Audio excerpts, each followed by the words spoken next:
Bro,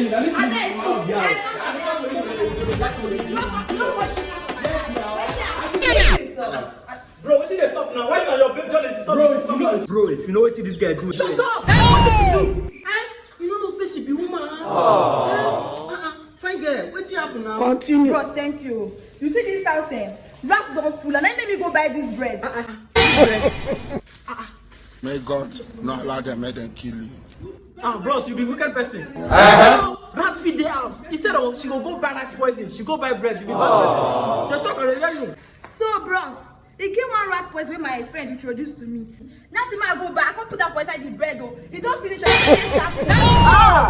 Eskele bebe, ti o le bebe.